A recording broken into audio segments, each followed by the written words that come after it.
আইরে নিষ্ঠুর কবর, কবর রে। কত মানুষ জীবনে কত দেশে যায় আবার ফিরে আসে, কবর নামের দেশে যারা গেছে গো আর ফিরে আসে না। মাউত কবে জানি আমাদের কার নামে কবরের ডাক পাঠাইয়া দাও, কবে জানি কার সন্তানেরা এতিম হইয়া যায়, কবে জানি রে ঘর থেকে বাহির করলে আর ঘরে নিবে না।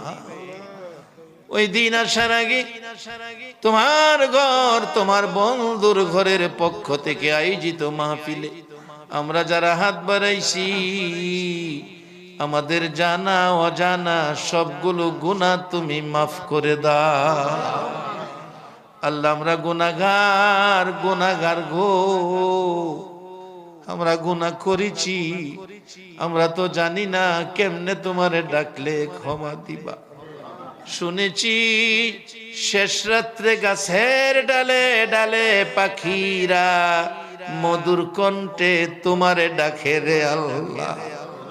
আমরা তোমার আদরের সৃষ্টি, আমরা তো তোমারে ডাকতে জানি না।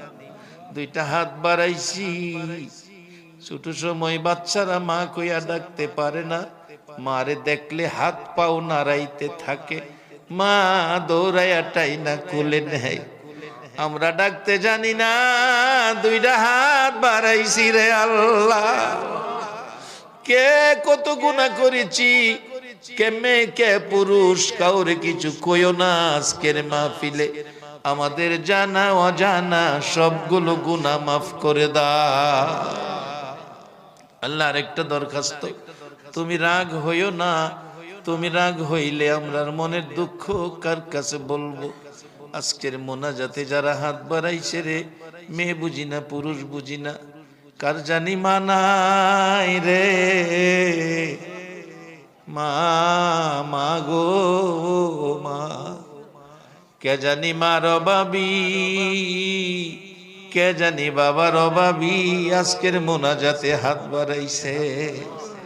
বাবা, বাবা গো, সন্তানের মায়ায় জীবনে কত কষ্ট করছো, কত বাবা সকালের খাবার রাত্রে খাইছে, খালি পায়ে ঈদগাই গেছে, সন্তানের জুতা পরাইয়া নিছে।